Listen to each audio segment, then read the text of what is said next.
Masyarakat dibuat miris dengan pejabat Gubernur DKI Jakarta, Heru Budi Hartono, yang menyerukan agar masyarakat bekerja dari rumah atau work from home saat hujan lebat hingga menghindari kemacetan di ibu kota. Hal itu berbanding terbalik dengan Anies Baswedan yang begitu masif melakukan kerja menangani banjir. Heru menginstruksikan jajarannya untuk merilis informasi soal titik rawan kemacetan lebih awal apabila terjadi hujan lebat di Jakarta.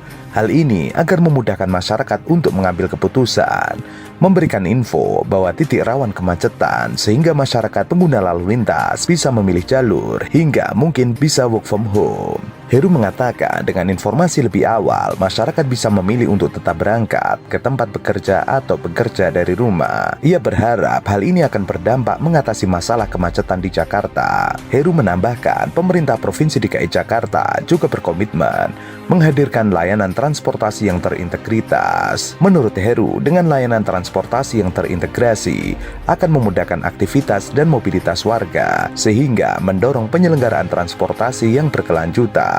Pengurangan U-turn hingga penerapan jalan satu arah pada jam-jam tertentu adalah beberapa upaya untuk penanganan kemacetan lalu lintas dalam 2 tahun ke depan. Arahan Heru tersebut akan ditindaklanjuti dengan melakukan kajian mengurangi kemacetan di Jakarta. Saat ini Pemprov DKI Jakarta sedang melakukan kajian secara komprehensif, sehingga nanti dari hasil kajian akan didapatkan hasil yang paling optimal untuk kelancaran lalu lintas. Saat ini sebanyak 825 petugas administrasi Dishub diterjunkan ke lapangan untuk mengatasi kemacetan saat jam-jam sibuk di pagi dan sore hari. Ratusan petugas nantinya akan diturunkan ke lapangan secara bergantian.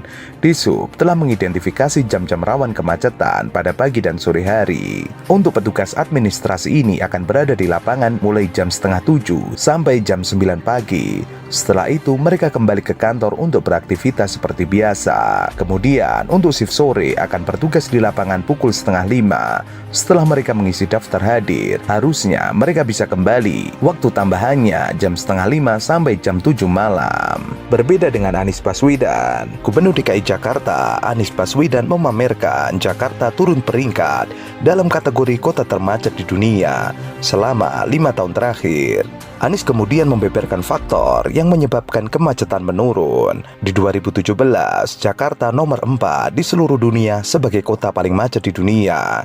Ia bersyukur sejak transformasi ini berjalan, di awal 2018, peringkat Jakarta turun ke angka 7 pada tahun 2018 dan turun lagi nomor 10 pada tahun 2019. Anies menyebut dirinya tidak suka di dalam 10 besar. Ia ingin keluar, maka tahun 2020 Pemprov DKI Jakarta turun kembali ke 31, 2021 turun di nomor 46. Bayangkan dalam waktu 5 tahun, Pemprov DKI Jakarta berhasil menurunkan dari posisi keempat kota termacet di dunia dan sekarang di posisi nomor 46 di dunia.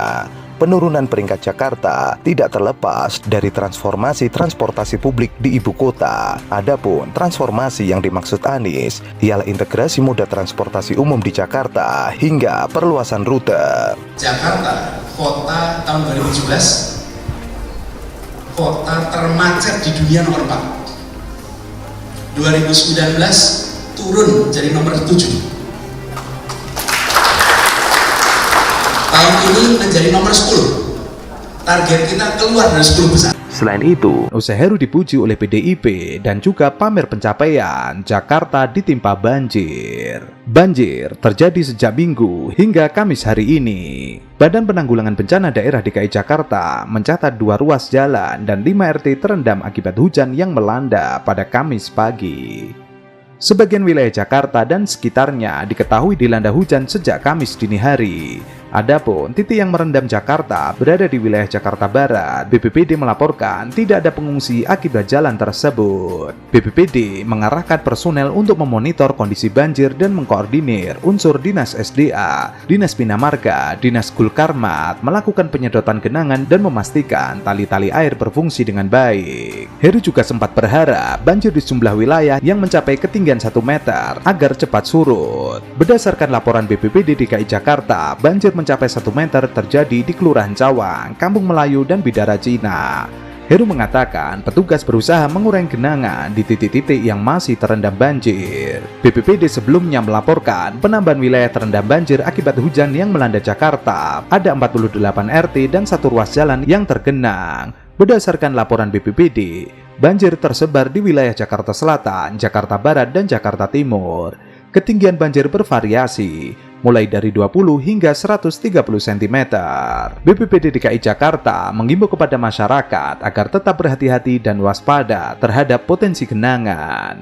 Sementara itu, Sekretaris Daerah DKI Jakarta, Joko Agustiono mengatakan, pihak Pemprov DKI Jakarta masih menargetkan banjir surut dalam 6 jam. Adapun ini disampaikan saat memantau ketinggian air pintu air Manggarai, Jakarta Pusat. Pemerintah sebelumnya mengatakan 6 jam surut. Pemprov DKI Jakarta akan berusaha sama-sama berdoa agar banjir tidak terjadi dengan curah hujan yang sedemikian ini. Meskipun demikian, ia juga membanggakan bantuan dari pemerintah pusat untuk mengurangi dampak air hujan dan penanggulangan banjir. Lebih lanjut, Joko menyebut bahwa banjir di Jakarta masih dalam kategori aman. Adapun penyebab banjir yang muncul akhir-akhir ini karena cuaca. Mungkin 10 hari ke belakang hampir tiap hari 24 jam hujan.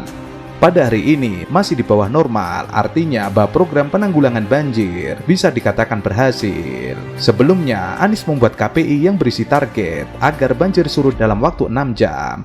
Tidak hanya itu, ia juga menerbitkan Instruksi Gubernur Nomor 52 Tahun 2020. Ingub tersebut memuat tentang pembangunan sistem deteksi dan peringatan dini percepatan program penanganan banjir Jakarta, hingga memastikan infrastruktur pengendalian banjir yang sudah ada beroperasi dalam kapasitas optimal. Jadi saya sampaikan sebagai arahan 2 indikator suksesnya. 1, tidak ada korban, semua warga selamat. Dan 2, genangan harus surut dalam 6 jam.